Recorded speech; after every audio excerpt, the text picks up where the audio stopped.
Setelah menjadi anggota DPR RI ya, saya akan meneruskan program pemerintah khususnya mengenai PTSL, pendaftaran tanah sistematik lengkap.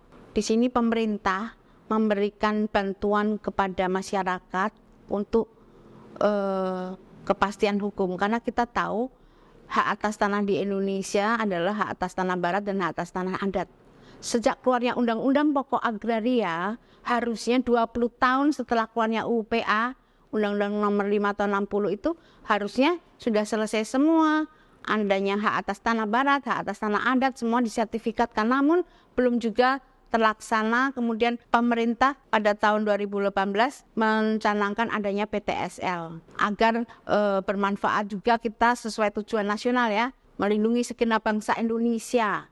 Artinya apa? Melindungi tempat tinggalnya agar lebih aman. Kalau dengan PTSL ini kan cepat, sistem pendaftaran cepat, memangkas birokrasi yang panjang ya, sehingga nanti dapat bermanfaat bagi rakyat, mencerdaskan kehidupan bangsa. Artinya kita tahu bahwa oh ini hak atas tanah barat, oh ini hak atas tanah adat, diberi penjelasan oleh pemerintah, segera sertifikatkan supaya nanti dapat bermanfaat. Kemudian kita tahu untuk ikut PTSL satu mengajukan permohonan. Kalau kita tanya Pak Lurah, ada nggak program PTSL? Ikut mengajukan permohonan, melengkapi KTP, kartu keluarga, kemudian SPPT PBB yang terakhir ya.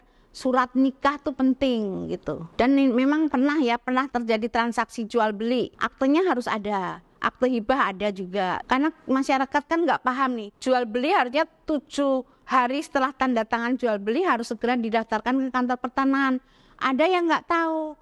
Habis jual beli disimpan. Nanti tiba-tiba ada program PTSL ini ternyata oh ini udah 10 tahun, udah 5 tahun. Nah itu harus disimpan. Kemudian pembayaran BPHTB dan PPH. BPHTB itu adalah pajak untuk pembeli, PPH pajak untuk penjual. Nah kalau jual belinya itu di bawah 2 miliar dan merupakan pendaftaran tanah pertama kali, bisa diurus di kantor pajak terdekat, di kantor PBB untuk menerbitkan surat keterangan nihil. Karena ternyata tanahnya di bawah 2 miliar nih PPB-nya. Kemudian baru pertama kali dia memiliki, nanti dilampiri pernyataan bahwa dia juga pertama kali memiliki. Itu juga pemerintah memberi fasilitas untuk itu. Yang paling utama adalah semua pajak-pajak yang sudah dibayar, tolong disimpan di lemari khusus atau di tas khusus, sampaikan kepada anaknya juga bahwa ini ada pembayaran pajak, ada pengurusan PTSL. Itu bisa bermanfaat juga bagi masyarakat.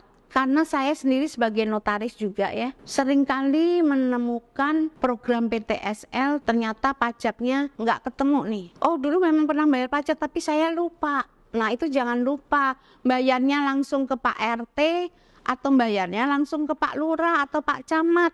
Itu diingat-ingat. Kalau pernah dibayarkan, minta buktinya ke Pak RT atau Pak Lurah.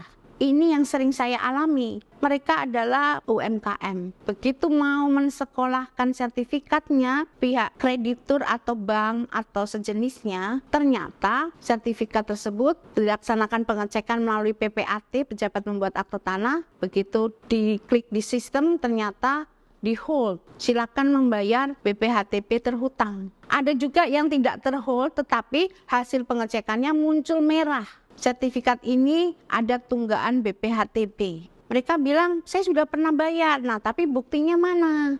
Tolong dicari. Kalau tidak ketemu bagaimana kami mau mengurus? Kalau ternyata belum membayar ya tolong dibayarkan sesuai pajak terhutang setahun berjalan ini gitu kan. Tidak bisa dulu PTSL-nya 2017 atau 2018. Ternyata ini udah 2024. Maunya bayar yang 2018 kemarin kan nggak bisa. Perhitungannya tetap 2024.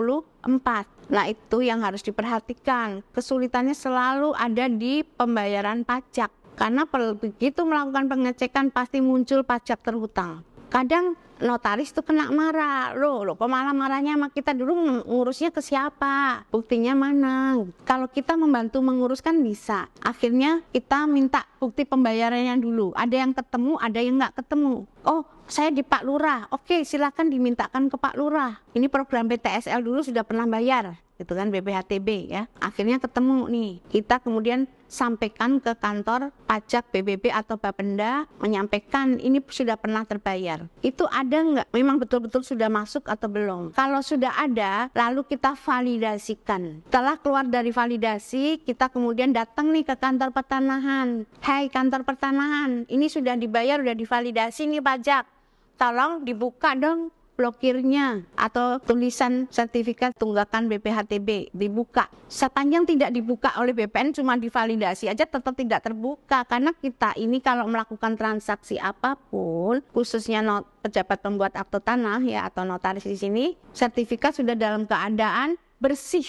Walaupun dulu sudah pernah dicek, tidak peduli, silakan dicek lagi aslinya mana. Kemudian kita bawa ke kantor pertanahan, ngajukan permohonan untuk penghapusan BPHTB tertunggak, supaya nanti di sistem pada waktu pengecekan itu sudah lepas. Setelah lepas kan baru bisa kita melakukan transaksi dengan pihak perbankan gitu. PTSL itu sebetulnya bagus, tetapi yang perlu diwaspadai adalah pembayaran pajak itu.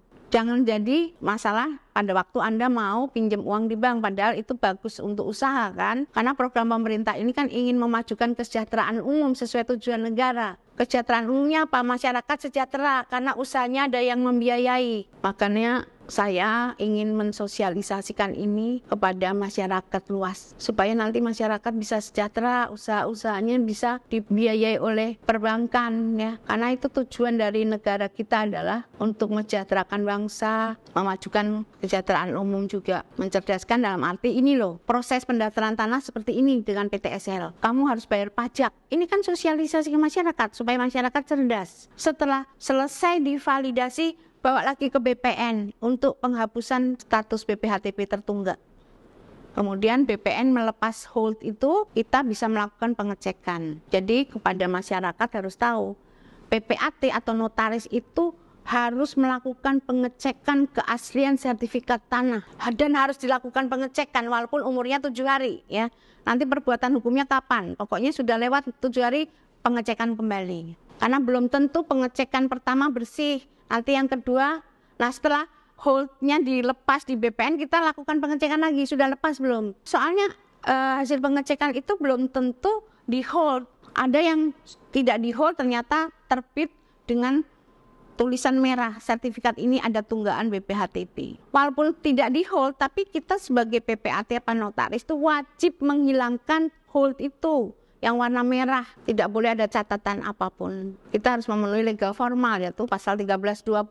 Sepakat, cakap, suatu hal tertentu. Kita melakukan pengecekan suatu sebab yang halal, kita harus melakukan pengecekan. Jadi objek yang akan ditransaksikan itu betul-betul halal. Halal menurut aturan undang-undang yang berlaku. Mohon nanti kepada masyarakat, untuk permohonan PTSL itu jangan lupa melampirkan tadi ya. Nanti dibutuhkan data yuridis dan data fisik.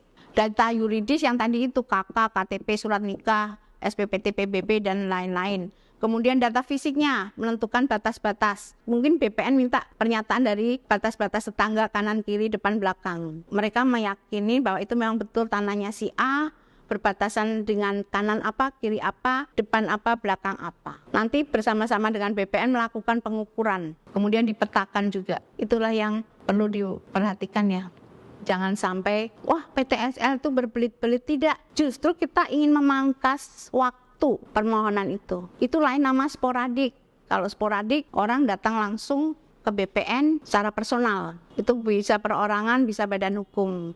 Tetapi begitu ikut sistematis lengkap atau PTSL, Anda silakan mengajukan lewat Pak Lurah, Pak RT, Pak Camat. Dengan pemerintahan saat ini yang akan berganti pada tanggal 14 nanti, diharapkan juga akan diteruskan oleh pemerintahan yang selanjutnya. Karena PTSL ini bagus bagi masyarakat. Karena menuju ke tujuan negara kita ya, memajukan kesejahteraan umum, mencerdaskan kehidupan bangsa. Kemudian juga mempunyai rasa keadilan juga sesuai tujuan nasional kita. Semua orang punya hak yang sama di dalam NKRI, tidak hidup di ruang yang hampa. Dia punya status tanahnya itu ada menjamin kepastian hukum. Ini aku punya tanah, sertifikatnya ini. Coba masih hak atas tanah barat, hak Ofstal, hak ERPA, hak Ekendom ya, Verponding itu bukti-buktinya itu masih banyak berkeliaran di NKRI. Juga hak atas tanah adat. itu berbuah kiri, letter C, letter D ya. Itu yang diminta sama BPN itu bukti-bukti itu. Makanya tolong disimpan baik-baik. Apapun sekecil apapun itu menyangkut hak asasi kita. Kita mempunyai tanah di Indonesia, kita bisa hidup nyaman di Indonesia. Nah, itu tugas negara kita memberikan rasa nyaman dengan melakukan pendaftaran tanah sistem